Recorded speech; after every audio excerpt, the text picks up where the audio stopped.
Редките болести са патологични състояния с ниска заболеваемост. 80-90% от болните са деца. Един на всеки 30 000 човека е с рядка болест. В България тези хора са над 400 000. И всъщност редките болести не са чак толкова редки. В България достъпът до лечение и рехабилитация на тези хора е много труден. За редките болести у нас няма дори здравен регистър и клинични пътеки. Деян е роден с рядката болест артрогрипоза. Болестта засяга мускулите, сухожилията и костите на крайниците. Първите 7 месеца от живота си той прекарва с гипсирани крачета. Това може да бъде вашето дете, ваш племенник, ваш близък. Един на всеки 17 човека може да развие рядка болест през живота си. Рядка или не, дали това има значение? Ако детенцето ви е болно, няма ли да искате най-доброто лечение за него? За редките болести информацията е оскъдна и те са слабо проучени. Често те се диагностицират трудно и късно, което може да е фатално. За редките болести липсва лечение и адекватна медицинска помощ.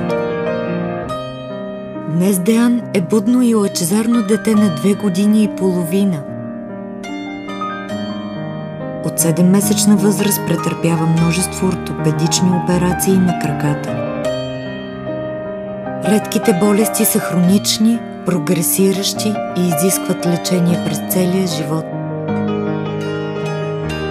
Деян се нуждае ежедневно от физиотерапевтични процедури, за да има шанса да проходи и да използва ръцете си. Липсата на клинична пътека за редки болести ограничава достъпа на тези хора до безплатно лечение.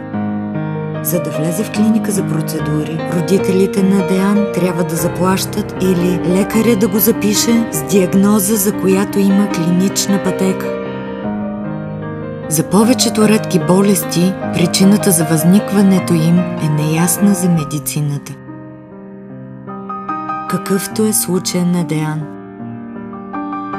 Други с доказан генетичен произход, често в комбинация с фактори от околната среда.